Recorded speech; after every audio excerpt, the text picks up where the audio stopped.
How's it going, everybody, and welcome back to the final part of my end-of-year collaboration project, and I am very honoured that the finale of this series is none other than the host and creator of the Revisionist Almanac, Andrew Corns, and previous guest on the podcast, the very first guest, the Question Queen herself, Heather Stewart.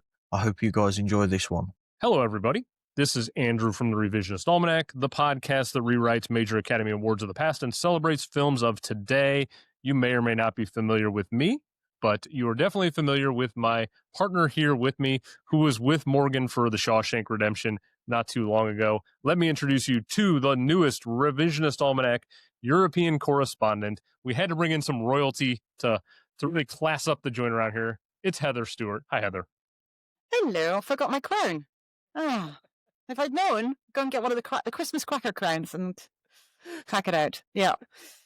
That is not a thing over here in the States, by the way. We do not do the crown. We have Christmas crackers with crowns in them and really crappy little gift giveaway things that nobody uses. So, yeah.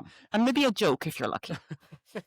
All right. Well, we are here to celebrate the end of the year for Hall of Film and Morgan and all the great stuff that he's been doing.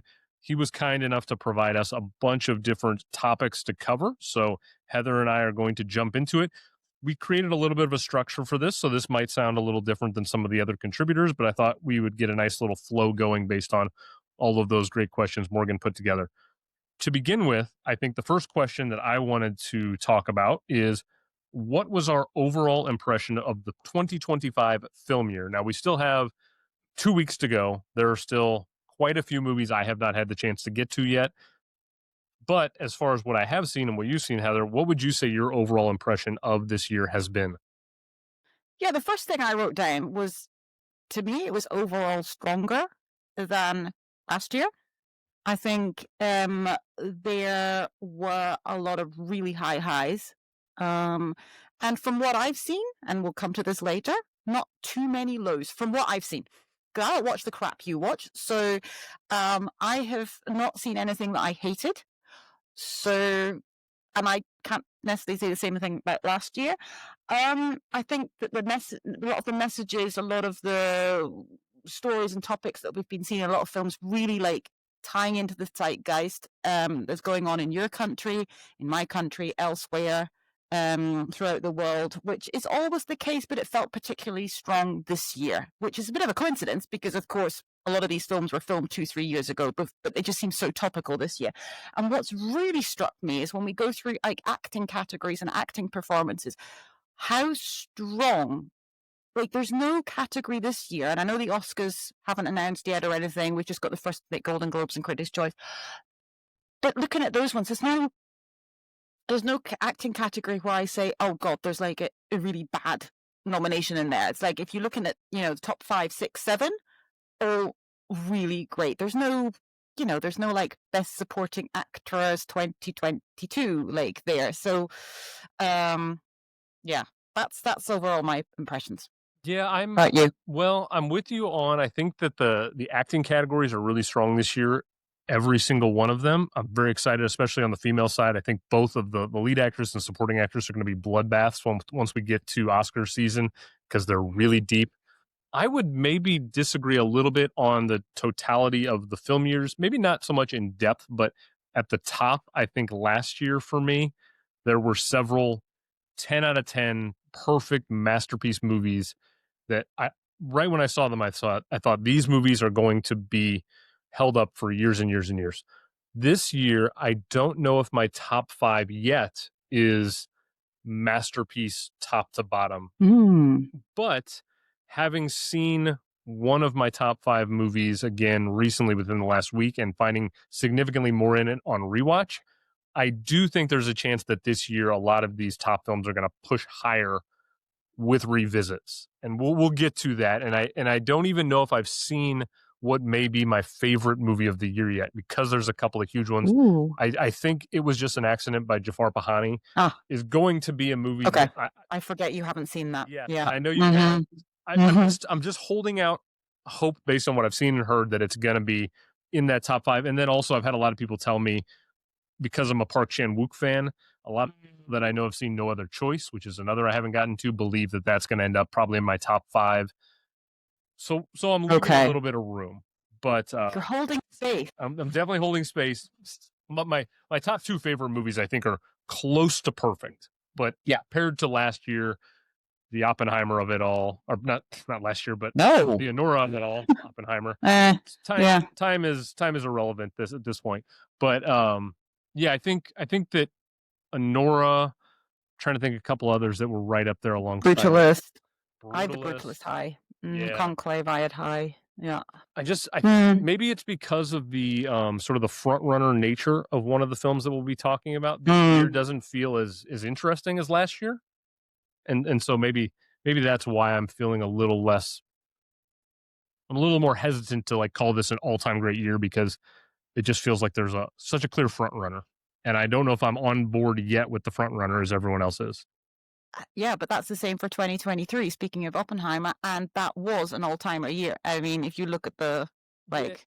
And I think maybe it's because I was higher on Oppenheimer coming out of the theater than I was on the movie that might win Best Picture. We're talking about, yes. We'll be talking about. And that had Zone of Interest, which is one that I will talk about forever and ever. Yeah, okay, yeah. So, overall impression, very good year. Maybe not quite great yet. We'll see, though. Like you said, I think there's a certain relevance to the films that we're going to be talking about, which over the next few years might find themselves even more prescient of the moment. So we'll see how it goes. As far as one movie that you would recommend somebody watches, if let's say an alien drops down to Earth right now and they haven't seen any movies that came out this year, what's the one film that you think represents 2025 or they should watch? If an alien drops down to Earth, I have to say Begonia, but no, obviously not. Good one there. Yeah, that's... You were supposed with that too. I was, right? Didn't even rehearse that. Okay. Right. I know what you're going to say, so I'm going to say something different. And I'm going to say Sentimental Value. Another one I haven't seen. Sucks to be you. Yes. You get gifted a good European release date. Not always.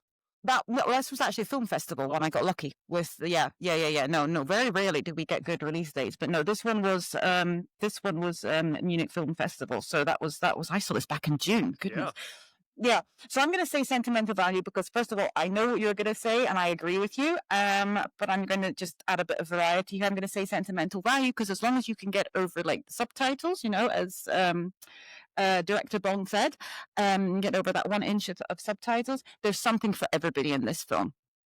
We can discuss this later when we go through, the other questions that Morgan asked. But I think you could, if you're going to watch this, somebody will find something to relate with every character. So you might relate more to Stellan Skarsgård's dad figure. You might relate more to the older sister, Renate Reinsve. You might relate more to the younger sister. You might relate more to the Elle Fanning character as kind of being this outsider. So I would say if you're going to watch one thing and to recommend it to somebody and to anybody, because you've got to be aware of who you're recommending things to, that's the one I would choose because I think across the board, everybody's going to get something out of it. Okay, so it's kind of crazy. I still don't know anything about the plot of this movie intentionally. I have just like when my blinders go up as soon as I see Sentimental Value. So all I know is the cast list and the director and nothing else. And so I'm hoping that's going to put me in a really good spot to go in totally blind and enjoy what we see. The way I look at this question is I always think of my brother, and I have joked that my brother's sort of like the generic everyman as far as like a film fan. He doesn't go to the theater very often. He really picks and chooses what he watches. He likes the popcorn fare. He usually wants something a little more kind of straightforward. And so I thought, what movie would I recommend to my brother this year that I know he hasn't seen yet? And it's funny because I just recommended it to him this morning because I saw that it's going to be on HBO Max this week at the time of us recording this right now. Yep. And if you're talking to a more casual movie watcher, they probably are maybe going to turn on to the Oscars and have not a ton of relevance for the movies that are going to be winning things. And so I always want to guide them to like, hey, check out this. This is probably going to be in the conversation. And so, of course, the movie I'm talking about is Paul Thomas Anderson's One Battle After Another, which I think It represents the time really, really well. I think it's got a lot to say about the cultural state we're in right now, especially in the United States. Unlike its counterpart, which tells similar stories, which I will mention later, I'm not going to name that movie. There's another movie that's very much like One Battle After Another that's much more pessimistic about the state of our world. The second watch on One Battle After Another left me very optimistic about the future of our society and the next generation that's coming up. And so there was this, I've compared this movie to The Departed as well, and in a different way, but I think this movie, like The Departed, is very easy to get into, and it's fun, and it's got a good energy to it, and it keeps moving even with the long runtime. And so this was a movie that was very easy for me to tell my brother, hey, check this out. It's got Leo, so it's got name recognition. You're going to know the actors in it. It's by a director who you may or may not have any care for, but I think you'll get a lot out of the quality of the film. And then I just think it's a really energetic movie for the runtime. I've recommended it to so many people, and it's wild because Paul Thomas Anderson films are not ones that I would generally recommend to everybody. And this is one I've just been like, you know what? I don't even have to tell you anything about this story. Just go and watch it. Like, there's nothing really, I think, to be worried about in terms of, triggers or anything. I said, yes, a few people walked out in the first 10 minutes for reasons. Sean Penn, trousers, reasons. But other than that, what is there not to like, really? So, yeah, I agree with you, and it's weird to say that about a PTA film. That's why I compared it to The Departed. Yeah. I mean, obviously, Scorsese's got Goodfellas and Casino, which are much more, neutrals that aren't movie cinephiles like to watch those movies as well. But it's rare that I'm going to go to somebody who's just a casual person and say, go check out Raging Bull. That's just not a movie that's going to probably like gravitate towards them. And it's rare that I would reach out to somebody and say, hey, go check out Phantom Thread. I think that's going to be a movie that's going to catch your attention. Like this is PTA's most accessible film by a wide margin, even though I think Boogie Nights is in a similar realm, but because of the subject matter, that movie is a little more taboo per se. So, yeah. It's weird though. I actually really enjoyed Phantom Thread, and you know my feelings on Paul Thomas Anderson and his general filmography, and like Phantom Thread, I was like, okay, we're gonna go watch it because it's Paul Thomas Anderson. I need to go and watch it, and I really enjoyed it. So, but I don't know. I maybe I just like related a lot to the noise issues that he had, and it's like the noise of the teacup and everything. I was like, well, that's me. I feel seen. I did have to. My brother, when I mentioned the movie to him, his first thought is like, who's made this movie? And I told him who it was, and he goes, oh, it's the guy with The Master, because I recommended The Master to him. God, okay. I did not care about that, so like I had to. Good for him. Yeah, took on board with convincing through text to be like, hey, don't worry, this is not The Master. This is a much. I have not sold on Paul Thomas Anderson at all. I just said it's the latest Leonardo DiCaprio film. Go see it. That's how you pitch it. You pitch it as the Leo movie. Yes. Okay. Yes. So let's get into some not so great movies before we get to praising some stuff. So let's talk about, Morgan wants to know what our biggest disappointment was of the year. Do you have a single movie or several movies that disappointed you this year? I am so sorry, and I have to say Ballad of a Small Player. And it wasn't even the worst film I've seen. I mean, it's beautifully constructed. I actually have to stress how incredible the cinematography is, the production design, the cityscapes of Macau, incredible, so colorful. I mean, it's an Edward Berger film. What do you expect? It's so beautifully made. It's got Colin Farrell, who is doing great work as always. Tilda Swinton, incredible. Normally, 10 out of 10 movie for me. If she's got her in it, I'm going to go and see it. And it's just, I did not care. And I know we were kind of like talking when we were watching it. I'm like, oh my God, I've got to switch off again. I just struggled to get through. I'm like, I'm going to get through. And I didn't care. I did not care at all. So, as I say, not by a long way, not the worst thing, not my least favorite of the year, but from terms of disappointment and expectations, storyline sounded compelling. Obviously the director, I've loved both the films that I've seen of his. He had James Friend back, who did the cinematography on All Quiet. I love him. I've been to a Q&A with him. The guy is incredible. He's great. Colin Farrell, Tilda Swinton. Yes, I am going to love this. I went in there as positive can be, and I was like, I don't care. Oh. And that was so disappointing to me. So, yes, Ballad of a Small Player is going to be my number one. And I think there's one that you've got on your list, which I agree with, which is Mickey 17, but I'll let you talk a little bit more about that. Again, did not hate it. Liked a lot of what it was doing. Very creative, very fun. Wasn't bored or anything. I was like sat there watching it. I just didn't really care for it. And as I say, follow up to Parasite, I think you're always going to be potentially disappointed. So, yeah. Ballad of a Small Player is definitely it's in the middle of the bunch for me. It's a very average movie, which is such a shame because Berger, from Conclave to All Quiet on the Western Front, those two movies have a certain style to them and a certain, like, it feels like he's got something about him. And this movie felt like it could have been made by any person ever. Like, there was nothing about this movie where it felt like an Edward Berger movie. At one point, it felt like a weird knockoff of like a Wes Anderson movie. Wes Anderson. Yeah. Tonally, it made no sense. It was one of those movies where I started watching it and then I got bored within like 30 or 40 minutes, and I watched the rest of the movie on my phone because I knew there was no reason to like give all of my attention to this movie. It just wasn't that interesting to me. So I'm with you on Ballad of a Small Player. Such a shame. You know what though? Maybe Edward Berger just needs to like chill for a year. He cranked out 3 movies pretty quickly. Just take a break, reset. I still believe he's going to come back with something good next. So I'm still holding out hope.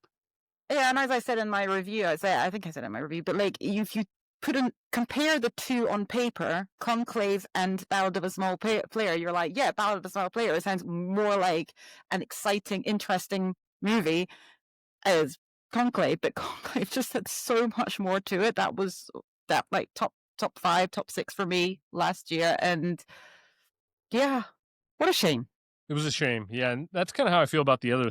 I picked out 3 movies that were disappointments to me. There were quite a few, but these are the ones that stood out. So first one is a movie that was on my anticipated top 10 list this time last year. It was called Death of a Unicorn. The only reason it was actually on my list at the time was I saw a trailer for it at the theater for something back in December of last year. Again, this is why I don't watch movie trailers, people. The trailer led me to believe that this was going to be a really fun, clever, interesting movie, a good cast of characters, Jenna Ortega, Paul Rudd. It did not deliver on the promise of what it could have been. It felt very second-rate. It was an A24 movie, but it didn't feel like an A24 movie. So Death of a Unicorn, watch the trailer, avoid the movie. Probably the most disappointed I was by any film this year was unquestionably The Life of Chuck. And it's mainly because it had a really big reputation coming out of TIFF last year where it won the audience prize. And for people who know, that's an award that historically usually puts you in the conversation for Best Picture or awards. And I love Mike Flanagan. It's a Stephen King adaptation. It stars Tom Hiddleston. It's a recipe for an Andrew movie. And I turned it on, and the first third of the film is really interesting. It's mysterious, it's complex, it makes you wonder what's going on.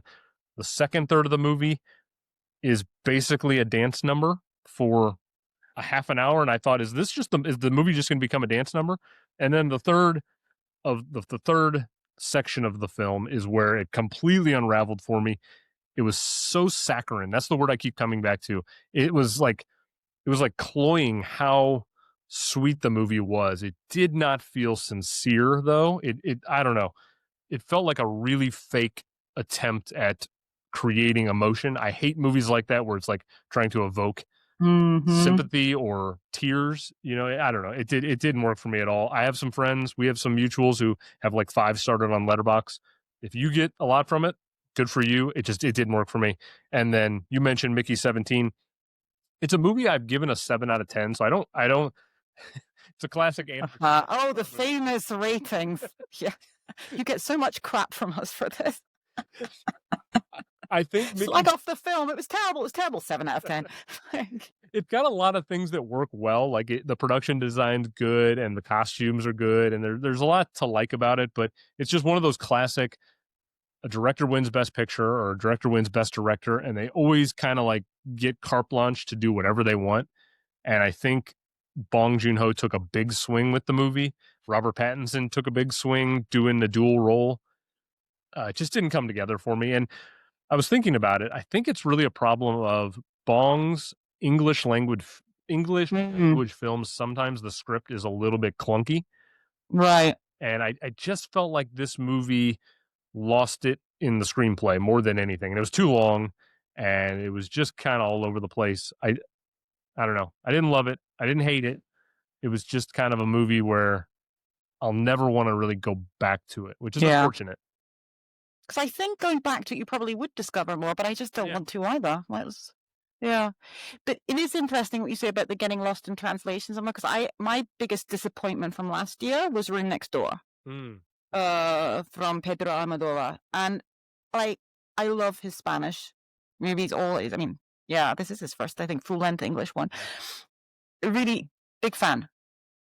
And that dialogue, it just didn't work for me. But part of me is like, well, surely they're not translating it themselves. Like they're going to have people looking over it. So it does surprise me sometimes because I had the same issue with that film. And actually, I agree with you on Mickey 17. So I do wonder if they don't want to change too much. And like, well, the translation kind of works. It sounds fine. But yeah, something just gets lost somewhere. And I think Room Next Door and probably Mickey 17, done in the director's and writer's original language, like their mother tongue, could be very different films.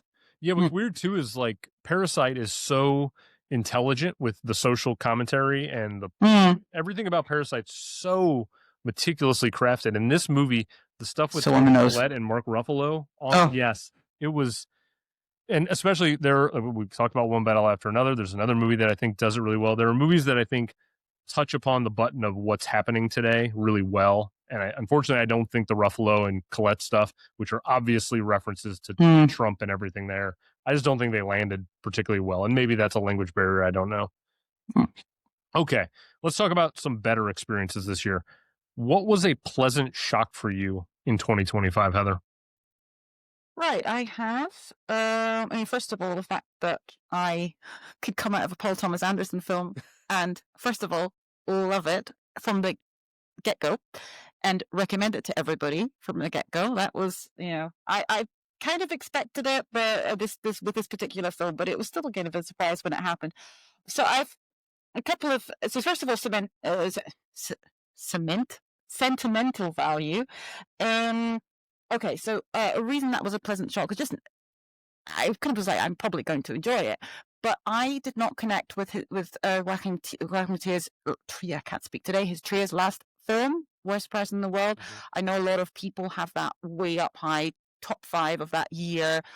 Connect to it. I'm just a bit too old, I think, to like either remember what it was like when I was 30, but I was also in a very different position and situation in life to Renate Reinsved's character when she's turned 30. So I was in a very, very different situation. So I think that's possibly why. Sentimental value, on the other hand, as I already said, there's more storylines in there for me to connect to, I felt. So the sibling sort of connection and support, I connected very strongly to that. I'm very close to my brother, even though we don't see each other very much, like maybe 3-4 times a year, but so that absolutely worked for me. I saw the other day Blue Moon, and I know you said I'm going to love it because it's talking in rooms, literally one room, a bar, and there's a lot of talking. Oh my God, this took talking in rooms to an extreme. This is like elite talking in rooms. And it's just one person mainly. It's Ethan Hawke talking in a room. But the reason that I was still surprised and pleasantly surprised was because it is a Richard Linklater, and I am not the biggest fan. I know you love him, and it's like I've never really, he's not one of my guys. So that was a pleasant surprise. And Frankenstein, the performance of Jacob Elordi, I did not know he had this in him. And everybody was like raving that he is the standout from Frankenstein. He is amazing. I'm like, yeah, whatever. It's Jacob Elordi. Like, come on. Oh my God. Like, he is so, so good. And I really hope he gets like the recognition. And I know when they have the top 6, he's in there, but I think he's one of the ones like with Sandler kind of which one is 5, which one is 6, because the top 4 seem fairly set in supporting actor. He's just so good. So I was like, okay. I'm always skeptical when something is massively hyped, and I go in there going, and it so good. Absolutely amazing. Definitely a surprise and a very pleasant one. And I'm just going to say weapons as well, because although it lost me a little bit at the end, I've come back to that film so often. I haven't not in rewatching terms, but just thinking about it. It has occupied somewhere in my brain since I first saw it, and I've engaged with all the the conversations and the thoughts around it, and the what was his vision, what was the message, what did it all mean, and then revisiting obviously Amy Adigan's wonderful character, and just coming back to that, and it just hasn't left my brain, and I'm really surprised, because coming out of it, if you remember, I was like, oh, it was amazing until it went in the particular direction that I didn't think it was going to go, and it did, and I'm like, all right, why did it have to be that? That's such an unsatisfactory resolution for me, that it was that. So I'm trying to avoid spoilers, even though most people probably have seen it by now. But yeah, the fact that it's I've just kept thinking about it. Oh, I think that's incredible. And so I really need to rewatch this, because with all of that and all that's been going on in my brain since seeing it, I really want to revisit, and knowing where it goes. So you've just, and I think it's going to push it up. I think it's in my top 10. I think just in my top 10. I think still, but I think it will move up. And you've just seen it the once. Just the once. Yeah. Okay. It was the second watch for me where all the clues started coming out, like, because I wasn't as engaged with the plot because I knew where it was going, and I started to see all the breadcrumbs that Krager was placing throughout the film that I missed the first time. Yeah. And that's when I was like, oh my gosh, like, this is really well constructed, like a puzzle in a fascinating way. I'm glad you have that so high up on your surprises for the year. Yeah. Okay. So this was a really cool year for me in terms of, I got access, thanks to this wonderful podcast, I got access to things I never would have had the chance to in years past. And so a lot of what I'm going to say is just movies I never probably would have seen if not for getting to do this stuff. First one is by Canadian filmmakers Matthew Campagna and Melissa D'Agostino. It's Paige Darcy, Reluctant Detective. I interviewed them earlier this year. They're a delight together. This film is just like, for people who grew up in the 90s, there's a nostalgia to it. If you remember, like Harriet the Spy or movies like, or shows like that and things like that, there's just this fun element to this film where it's an older detective from when she was a teenager. Now she's older and a little more weather worn in life, and she's kind of gets thrown back into like solving a mystery. And it was just a lot of fun. And I want to support independent filmmakers, and Melissa and Matt are really great. Another independent film that I saw this year that completely took my breath away, it's called Oh Hi, and it's a surprise at every single turn, and I don't want to ruin all those really cool surprises, but it's basically a couple, a young couple, and they go away for like a weekend at a lodge or a cabin and try to have a romantic weekend, just the two of them, and things happen. And I'll just leave it at that. But check out Oh Hi. It kept me shocked every single new development that happened with their relationship. It was really fascinating, really clever. The film I've been recommending to everyone at the holidays this time of year is called The Baltimoreans. It's a dark comedy, so you have to like dark comedy, but it's also got a really warm, sweet center to it, and it reminded me a lot of Alexander Payne's The Holdovers, in that it's kind of got like a bitter edge to it, but it's also really, really warm, and it's an embrace. And it's about this guy who has a dental emergency on Christmas, and everyone's closed, and he goes to the one dentist who will accept his phone call, and he goes in, and it's this woman, and they strike up a friendship over this situation, and then they decide to spend Christmas, the Christmas Eve, basically, they decided to spend the whole day together, wandering around the city of Baltimore, talking, and just things happen. And I'll leave it at that, but it's this really beautiful love story that's kind of a May December. She's significantly older than him. Check out The Baltimoreans. I'll be interviewing the lead star of that film in January. I'm very excited to talk to him. Nice. Let's talk about the coolest soundtrack of 2025, K-pop Demon Hunters. I can't believe I love this movie so much. So It came out in the summer and it was like a big hit right away on Netflix. And my kids actually talked about it at school before I ever saw the film. And they started talking about it. And so I was like, okay, I guess I'll go watch this movie with my kids. No idea what it is. K-pop Demon Hunters doesn't sound like something that's even kid friendly, but I went into it with an open mind. I watched it the first time. It was fine. It was okay. Then the soundtrack started to live in my brain over and over. And the messaging of the film started to unravel. And it's just a beautiful story about accepting who you are and your identity. And it features some of the coolest songs of 2025. I hope it wins an Oscar. I'll be a little bit surprised if Golden's not. Could win too. It could. I don't think it's going to win animated feature personally. I think Zootopia is going to probably steal it. Yeah. I don't know. They don't like sequels. You see, the St. Louis Film Critics just voted yesterday, or just had their awards here in town, and they gave Zootopia 2 the prize over K-pop. And so I was like, okay, maybe that's like an early indicator that the tide's turning. I don't know. Yeah, it's already hit billion, hasn't it? Zootopia. Yeah. So and that's a big movie. Insane.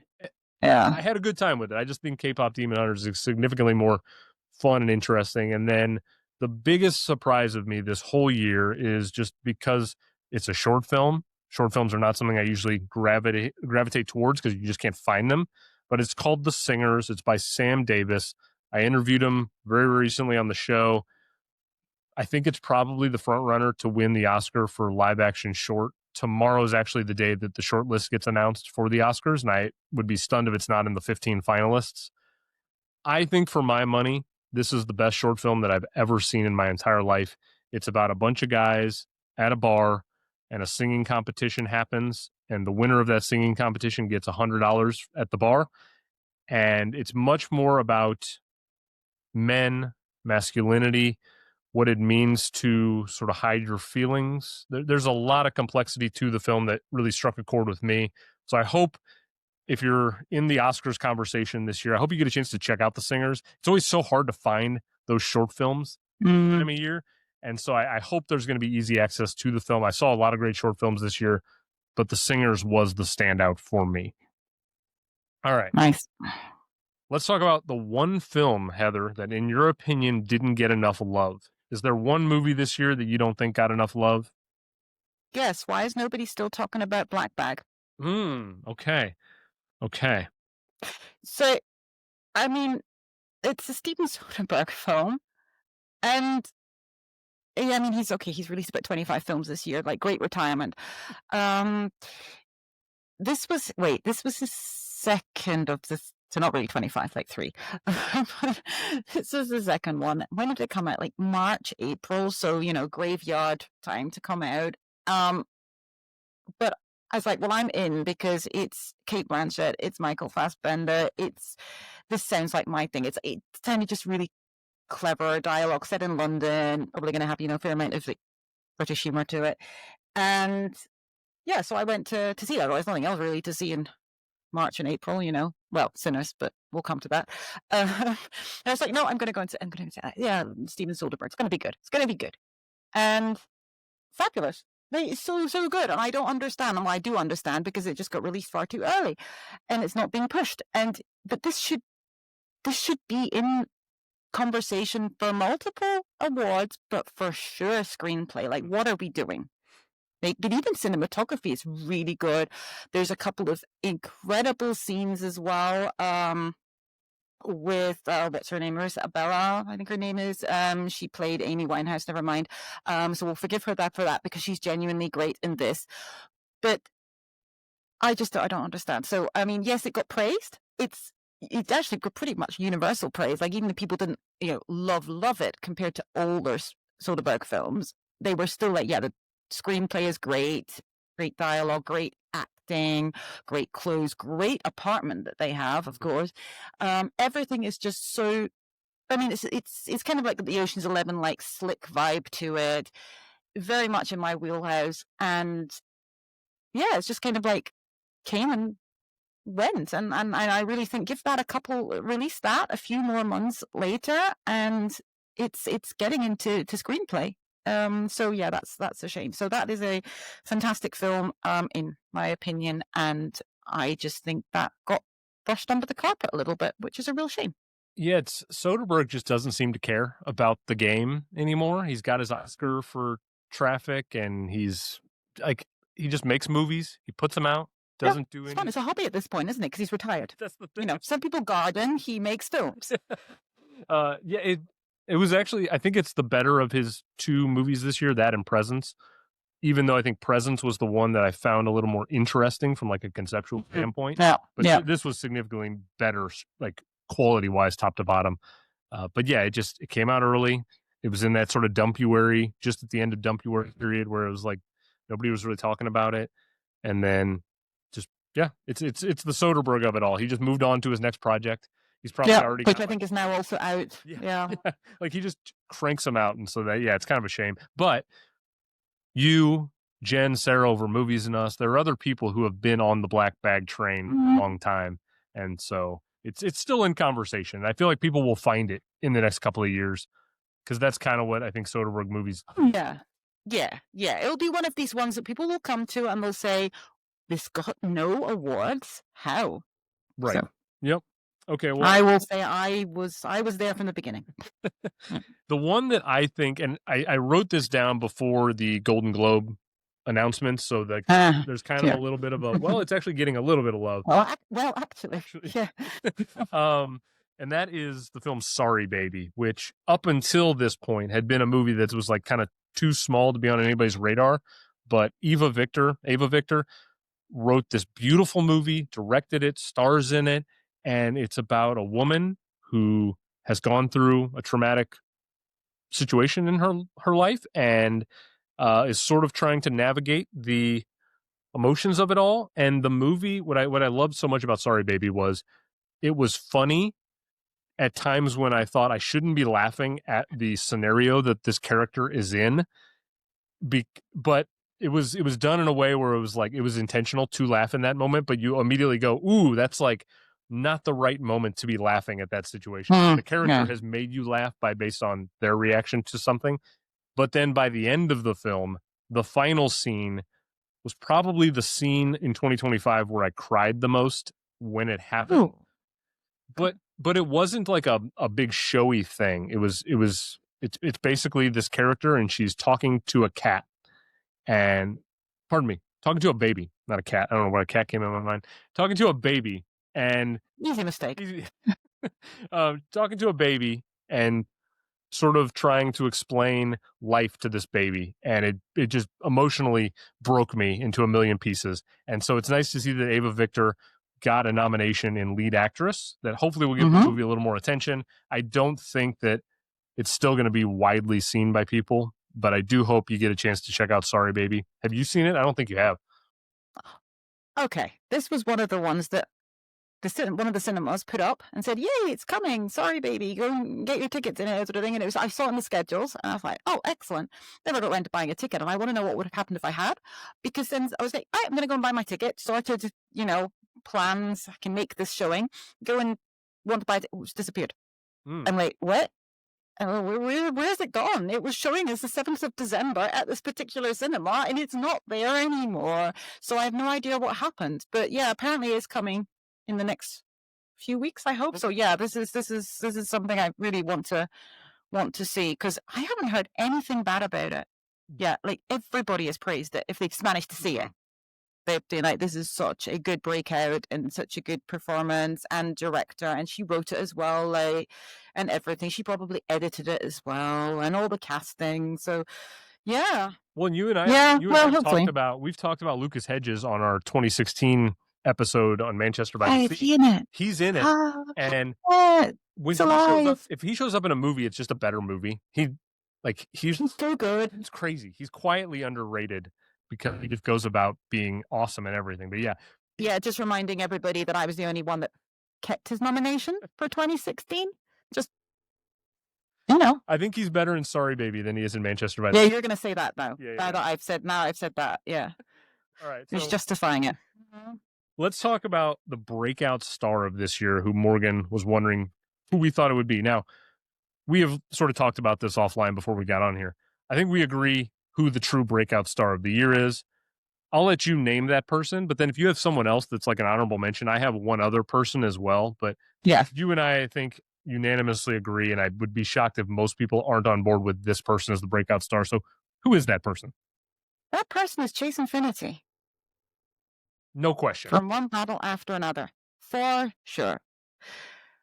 Yeah, what can you say? I mean, incredible. She holds that movie. She's up that the one kind of scene with the DNA test with Sean Penn. She holds her own with Sean Penn. She is toe to toe with Leo, Benicio del Toro. She is.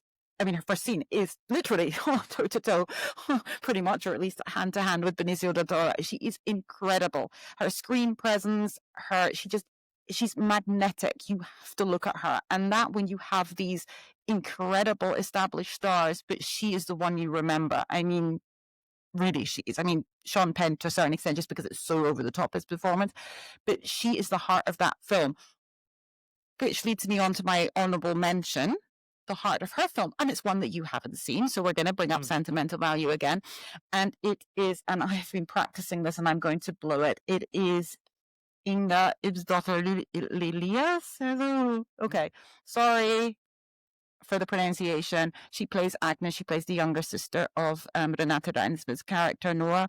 She is the heart of that film. She is incredible. And I think this is one of her very first movies that she's been in, or certainly feature ones, and it's certainly the biggest one. And she is just, you know that I love acting performances where they're communicating so much with their eyes. I know I go on about liking the talking in rooms, but as long as they're, the communication with the eyes is another one that's up there, and she is just perfect. She holds that film together. I don't want to say too much about it because you haven't seen it and you're trying to avoid hearing too much about it. When you watch it, you will understand. She is the connecting tissue between other characters who do not get on so well or who have issues, and yeah, you just need to see this. She's outstanding, and I'm so surprised and happy that she actually is getting some certain for now for the awards that have been announced so far, the critics and the regional critics and the Golden Globes and the Critics' Choice, and she's getting a lot of love, and that's wonderful. And because it's very rare, you've got a big name like Elle Fanning, who is also getting nominated, but I think people will think, oh, they're not both going to get in, and they're probably going to go with a bigger name, and Elle Fanning, and last year was a complete unknown and her breakout and all this. But yeah, I mean, this to me was the performance that I remembered from the film as well. So very similar to the one that you remember from One Battle After Another, I found was very much Chase Infinity. It's the same with Sentimental Value with Inga's performance. Yeah. And also shout out to the two kids. We got some great kid performances this year from 28 Years Later and from Weapons. Yeah. The two kids, they are incredible. Yeah, I didn't even go down. There's a whole list of child performances I could probably pull on. So good this year. Yeah. Especially the kid in 28 Years Later, just ridiculously good. Yeah, can't wait for the next one in January. We'll be doing our Ray Fiennes top 10 very, very soon about the leading up to the Bone Temple. So Chase Infinity was like head and shoulders above anyone else I could have nominated here.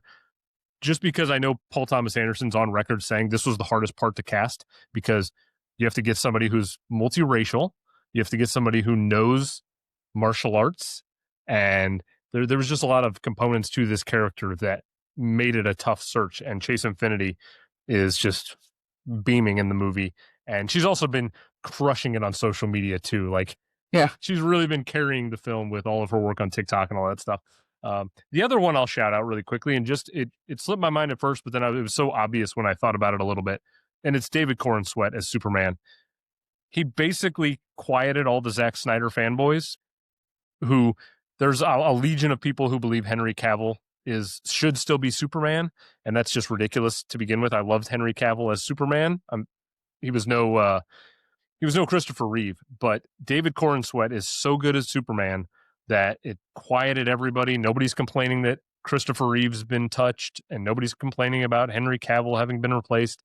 He just brought a lot to that movie and brought a wholesome edge to the world of superheroes. that kind of been missing because it feels like it's been a different world of superheroes in the Marvel universe and everything like that. And so it was nice to get this much more just wholesome, clean Superman that I really enjoyed. And David Cornsweet perfectly captured that character. Okay. No comment on any of that. Not your wheelhouse. Not so much talking in rooms, much more talking in outer space and things. Yeah. All right. Let us quickly talk about, we'll get into our top 5 favorites here in a minute, the thing everyone cares about, but let's quickly talk about, is there a movie or a couple movies that were your least favorites this year? No, I mean, I was saying this, like earlier, I was like, I tend to not watch films because I do read more about them in advance than you do. Watch trailers. I tend to not to watch things that I know I'm probably not gonna like, and then with a lot of them, I'm like, well, I'll wait until to see if they get any awards love before I decide whether I have to watch them. So I have not watched F1, right? For example, I don't care if it gets a few nominations. I might go and watch it, but yeah, I've not seen that. So just going to reveal that I, in the last 24 hours, have watched Die My Love specifically for this question because I was convinced I was going to hate it. And I was like, I'm going to have an answer for this question. I didn't hate it. So I'm like, oh, I'm actually really quite sad about that. I didn't hate it. I mean, if I paid good money to go and see it, I might have been a bit annoyed with myself. But as it was, just, quick couple of hours, watched it, absolutely fine, didn't hate it. So yeah, I've really not got much to answer to this. I haven't seen anything that I disliked really this year. I saw a film at the Munich Film Festival. It's Christian Petzold's latest Miroir, number 3. Possibly my least favorite this year, but I didn't hate it. I didn't even dislike it. There's nothing really I've seen that I've disliked. So this is a quick one for me, really. I mean, and as I say, it's all extremely subjective anyway. So yeah, I know some people really hate Die My Love. I know some people really love it. I'm somewhere in the middle. Yeah, and same with Miroir number 3. I know a lot of people have said it's not as good as like Phoenix, for example, by Petzold, which is true. It was fine, absolutely fine. And then Ballad of the Small Player, as we said earlier, disappointing, but I mean, still very, very well crafted movie. So yeah, there's nothing really for me to hate. So no, I'm not being a hater now. Up to you to be a hater because you have watched shit. One of us has the sense to watch things intelligently, and one of us not. And I am the person who does not. I will watch anything if it's available. You got to pump the numbers up. So. Got to reach that 1,000 movies a year. Yeah, right. At least. Oh, we've cleared that bar a long time. Sorry, yes, 1,500. I apologize. Yes. I'm going to just run through these fast because most people have probably not heard of 4 of the 5. They're that bad. Nor do they need to. This is right here your endorsement to avoid these movies if at all possible. Number 5 is Hurry Up Tomorrow, which is nothing but a vanity project for The Weeknd. I like The Weeknd, the artist. I don't like The Weeknd, the actor. Or don't watch Hurry Up Tomorrow. Number 4, Zachary Levi, What Have You Done to Yourself, Man? You used to be so fun in Shazam, and now you've gone down a very different rabbit hole in the world.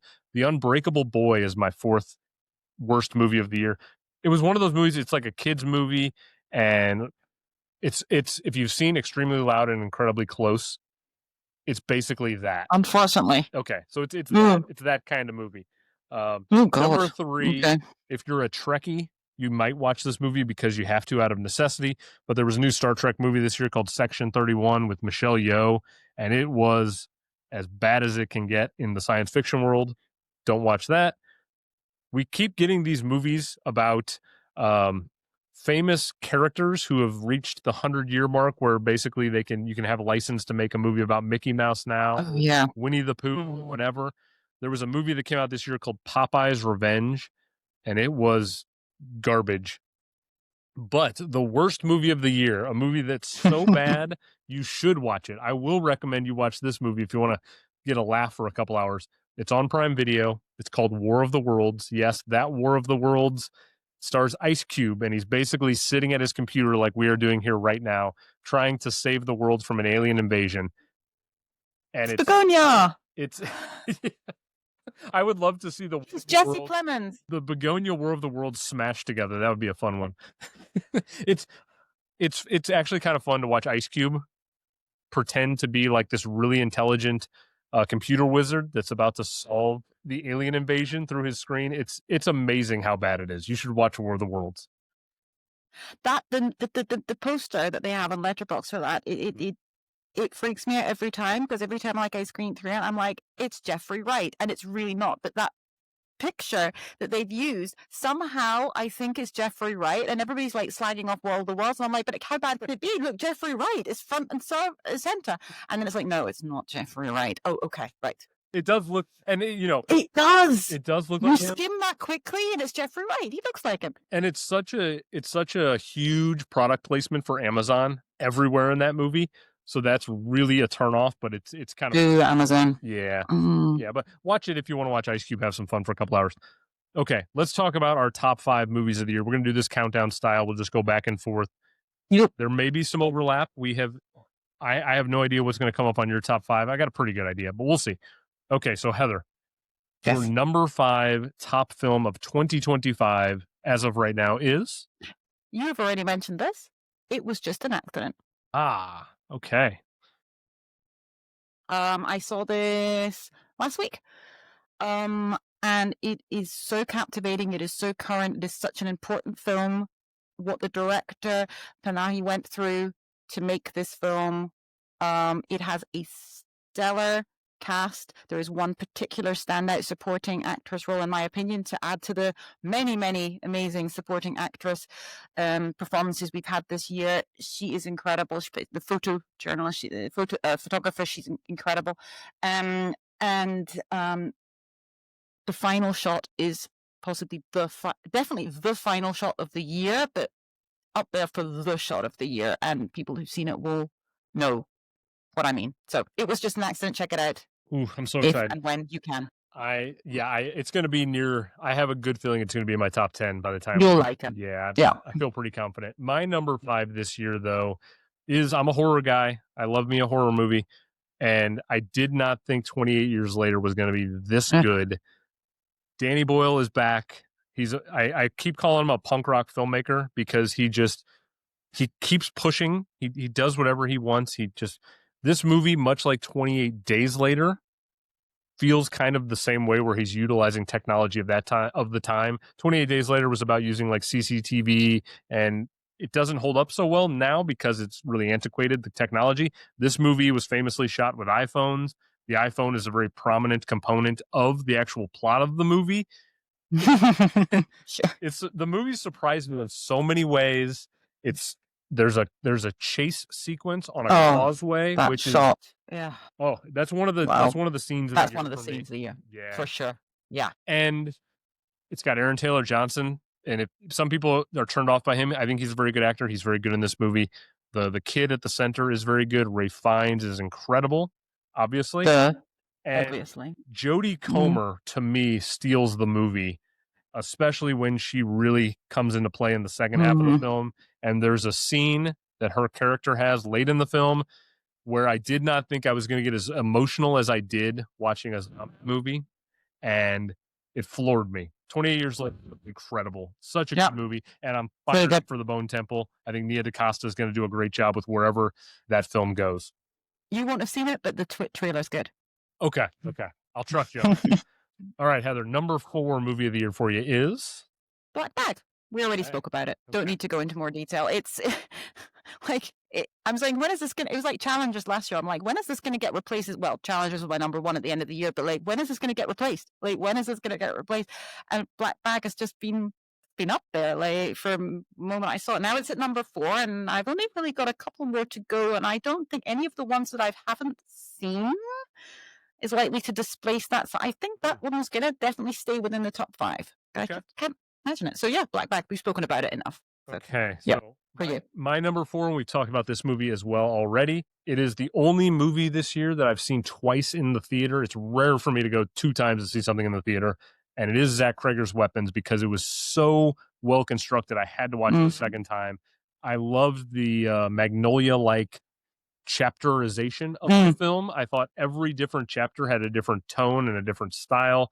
And it's probably the movie this year I have thought about the most after the fact. To your Yeah. point, Exactly. Yes, it's a movie that sticks with you because he doesn't spell everything out for you. It's got some incredible jump scares. So if you are somebody who doesn't like a jump scare, there's a website where you can see when jump scares happen in a movie. Check it out. Because unfortunately, my sister-in-law loves horror. She and I bond over that. And I mistakenly didn't tell her about the jump scares, and she hates jump scares. And I remember she saw it in the theater. She was alone in the theater, so it was just her. And she texted me at the first jump scare and said, "Damn it, Andrew, how dare you?" Yeah. And so I immediately went through my brain and I was like, okay, there's 2 more coming up that you should be prepared for. And she was very grateful that I gave her a little heads up on the other 2, but it's got good jump scares. The cast is incredible. And it takes on the mantle of May December as hot dog scene of the year. Hot dog scene of the year. Hot dogs of the year, new category. Yeah, I'm going to write that down. We'll have a hot dog scene every year. Yeah, that movie's ridiculous. And I didn't feel like Amy Madigan had a chance to be in the conversation. Not that Right? I would have put her there, but I didn't think this movie was going to lend itself to her. And apparently, again, St. Louis Film Critics gave her the supporting actress win in town here. If she's an Oscar nominee, what a cool nomination that would be. She is running the show at the moment, I think, on supporting actress. Yeah, I would love it. That'd be cool. Amy Madigan needs more films. She just has sort of kind of been relegated to being Ed Harris's wife for so many years, and she's remarkable. Okay, Heather, your number 3 movie is another one that we've spoken about. Another one you haven't seen. I'm so sorry. Sentimental value. But this is variety for the listener. Yes. So I will be off work next week, and my plan is to catch as much as I can in the theater. And I'm really hoping it was just an accident and Sentimental Value are both playing because and Marty, I'm definitely seeing Marty Supreme the day after Christmas, but I'm hoping one or both of these movies is also on the docket. Yeah, I need to figure out the Marty Supreme situation because officially it's not out until the end of February here, so I may need to figure something out. Gonna have to go down the dark web to find your. Okay, so or a trip to France. Maybe they've got out earlier, like I've done before. So I was just gonna randomly pop to France to see a film. What are you doing this weekend? Oh, I'm going to Strasbourg. Why? Oh, to see a film. What? Okay. All right, Sentimental Value. Sentimental Value, number 3. I've said a lot about it. It's fantastic. Please check it out. It's just so good. It's not all in. It's some of it is in English, so but even it doesn't matter. People, please, we can all read subtitles. Come on, please go. You will not regret it. It's something for everybody. So. I'm pumped to see it. I'm going to go with a very different movie for number 3. And that is, as I had mentioned earlier, there's one movie this year that left me optimistic about the future of our society. And there's one movie that left me thinking this is probably what's going to happen. And it's much more pessimistic in nature. Maybe it's because I'm a glass half empty type in scenarios, but Ari Aster's Eddington. And I know people have aversions to Ari Aster. Some people do. I think this movie is so clever in the way it attacks the right and the left. It is very sharp. It's very pointed. It is a movie that I saw at the theater, and everyone else, it wasn't a packed theater per se, but everyone else in the theater walked out of this movie by the hour mark, except for me. Oh, wow. Yes. Fun. So that for me was like, okay, this is a movie that's really challenging people's expectations for what they want it to be or what they thought it. And it seems to be across lines. It's not afraid to cut as deep on the left as it does on the right. It's just really, it's very much trying to provoke you. And it worked for me. I think it's Joaquin Phoenix's one of his top 5 or 6 roles all time. And I think he's a great actor to begin with. So it's pretty high praise. Emma Stone's in it, even though she barely says a word. And I think that's kind of a joke. He intentionally has Emma Stone in it and she doesn't say anything. Austin Butler shows up for a couple of minutes and steals the show with his charisma. Pedro Pascal plays this wonderfully smarmy politician. It's just, it's so good. It's nothing like Ari Aster's Midsommar or Hereditary. So if you think a certain way about those movies, this is not that. It's very different. It turns into an action movie at one point. It's all over the place. and it's very intentional in where it's going, and it blew me away. And I think it is the other side of the one battle after another coin. They're movies that are very much talking about the same things that we're going through, and it left me feeling really bad. But sometimes I like a bad experience. All right, Heather, number 2 for you this year. We have the same top 2, so In the same order. I can't decide because I just can't decide between. I go through having one time and one the other. What is I'm today at this moment? I'm gonna sit in the fence again. I'm gonna say I think that Sinners is my favorite. I think One Battle After Another is possibly the best, but there's nothing between them, and I couldn't decide. So depending on I know you have the same. Sorry, spoilers. You have the same top 2. So, and I know you have Sinners first. So, I mean, what can we say? I mean, the two films of this year, right? I mean, everything coming together, memorable scenes, direction, dialogue, performances, breakout. We didn't even talk about Miles Catton as a breakout. Also another one from Sinners. When we as well, she's another heart of the story. She's playing Annie. She's the heart of her film, and I think that's been a real kind of thread through a lot of the films that we've been talking about, that somebody is the heart of that film, and they're the one that you remember, whether it's in Sinners, it's in One Battle. What else have we spoken about? It was sentimental value. Sorry. This is it's sorry. You get to see it, and then you'll be like, what? Wasn't that good?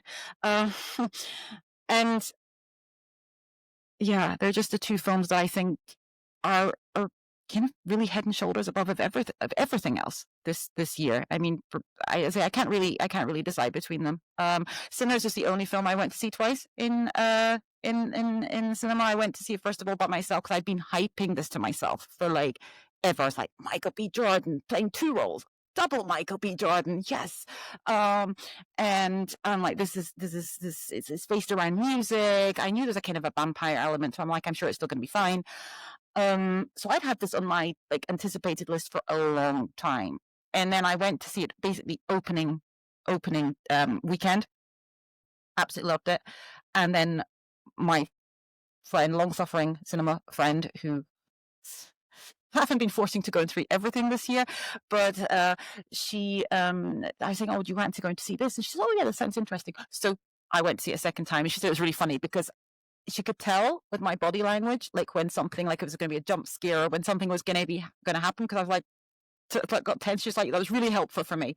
But she also loved it. She's like, the vampire's not a big deal. It's like, that's not what you remember. It's not really about that. It's about what they stand for, and it's about acceptance, and it's just wonderful. And we went to see One Battle After Another with each other as well, and she was really high on that. So yeah. We've already talked a lot about One Battle, and I know that Sinners is your number 1, so I'll please go ahead. I'm kind of in the same boat with you, where if I was pressed favorite versus objective best, I could probably talk myself into a pretty easy argument that One Battle's the best quality movie and Sinners is my favorite, but the margin is so thin that we're quibbling over like the smallest of semantics. We really are. Yeah. One day it's one day it's the other. Yes. Yeah. I think the only thing that would maybe tip it slightly for Sinners, which is why it's my number 1, and I understand that Thomas Pynchon as a writer is not somebody who's easily adaptable. Like, he's famously like one of the hardest writers to adapt. And so I understand the PTA took on a big task adapting this work of fiction into a film, but he at least had like a core text to work off of and adapt. I just find the originality of Sinners to be more interesting to me, in that I've never seen a vampire movie use vampirism in this way, where it's this idea of sucking culture from some, like, it's such a creative choice. And I've used this analogy before. It's not original, but it's so much like Jordan Peele's Get Out, in that it subverts a genre, and it's much more about social commentary and the idea of Black culture And I think we're going to look back on this year the same way we do 2017, where Get Out, I think, is the movie that changes filmmaking. And I think Sinners can change filmmaking more than One Battle After Another, even though I think One Battle After Another is probably going to win the Best Picture, which I'm totally fine with. I have no qualms if it takes the Best Picture at this point. But I do think that Sinners historically will be looked back upon as a much more interesting movie. And we're seeing the ascension of Coogler as opposed to PTA sort of getting this is like the gold star being finally pinned to him and saying like, okay, you've reached the mountaintop. And I'm excited to see where Coogler goes from here. Yeah, I've got a couple of thoughts, but I know there's a question coming up as well where like something to say about Coogler. So, and I know we're running quite late. So, Morgan told us to go 30 or 45, yes. And we went. I know, and we're like, okay, that didn't happen. You know what you get, Morgan. Yeah, you get two people back in a room. That's what's gonna happen. Well, let's go to. I'm gonna kind of tee off his last two questions really quickly, and you can kind of like piggyback one off the other. So, first question is, what's one thing you want to see change about the industry going into 2026, and then what trends from 2025 do you want to carry into 2026? So, a couple of things about the state of where we're at now and where you want to see it go into next year. What are your thoughts on that? So I will just like continue with the trends because that's what I was going to go with Coogler. I was like, what I've really loved this year, and it is, I don't know, but it just wasn't getting attention in past years. What I've really noticed this year is creative people like Ryan Coogler, but he's also been putting his cinematographer, like, front and center as well, really talking about their process and like saying, this is how this is made and explaining the differences with the IMAX. I know everybody knows that Oppenheimer was made all on IMAX, but did they really understand what that meant and the differences in formats and the whole creative process, how did they find that place to film the road scene, in One Battle? I mean, I've been, a nerd for location scouting, like forever. It's my brother, when he said he wanted it to be it was his dream job, he wanted to be a location scout and then realized it didn't pay very well probably. But I love that. And I've seen that as much of it just seems to be more out there, directors getting themselves out there with their creatives and really explaining to people, and the amount of traction that Ryan Coogler got for explaining the whole IMAX and how that scene in Sinners, how that was all made, getting August out there I think her name is August, getting her out there to talk as well about filming it. And if she wins cinematography, that's going to be the first woman to win cinematography, and that is going to be, and it's crazy, but it is the first one, and just a milestone of that. But it would be well deserved. It's not just like, oh, let's tick a box, yay, hurrah, female and black, good for us. No, I mean, she deserves, and I've just loved seeing that because I mean, we're film nerds, we love that stuff anyway, right? You always read about how they did this or the hour-long podcasts with Christopher McQuarrie and then how he makes all this Mission Impossible, all this stuff. We consume that anyway. But making it tangible for a wider audience and then them going to see the film and then seeing it and saying, pay attention to the door scene where they change the ratio. And it's just been really interesting to see that. And it's not just Ryan Coogler. Others have been doing it as well, piggybacking on that, with One Battle After Another, with the road scene, how they filmed it. So I've loved seeing that. It's been so interesting. And I'd love to see that continue because I think that just really brings the audiences in, which brings us to, kind of changes that we'd like to see, like the whole theatrical, I know you wrote your notes before the whole Netflix of it all, but oopsie, but that's something that needs to change. So I don't know I know it's not official yet, but 2 weeks is not a theatrical window. Netflix, like that doesn't. I mean, it counts, but it doesn't count really. It's like, oh, you've got 2 weeks to go and see Wake Up Dead Man, and then it's on Netflix. Great, okay.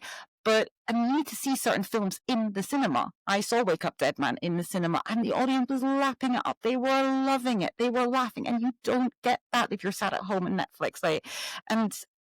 So as I say, so hopefully combining those two things, like people getting, talking more about the process, getting people more interested in films, how they're made, filmmaking, not just us nerds, that maybe will help change the other aspect, which is getting people more to the cinema to see these things actually on a big screen and understand what aspect ratio is and what it means and the effect it can have on you, because you're not getting that on your TV screen or on your phone or on your iPad or wherever you're watching it.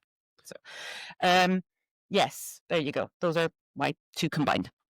Yeah, we could literally go like another hour plus just talking about like a No. theatrical. We're not doing that, but nobody wants to hear that.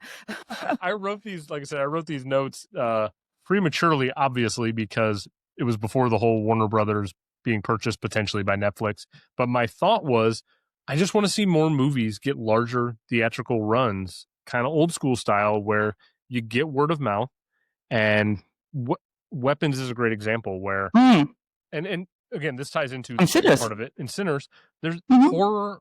Oftentimes, horror movies do get more time to breathe in the theater, and oftentimes get more word of mouth, and the response is better, and you see the numbers do really well box office wise. And so, like, I could tell my sister-in-law, hey, go check out Weapons in the theater, and she could wait a couple of weeks for her life to settle down and still have the chance to go see it, and she had a much better time seeing it on a big screen.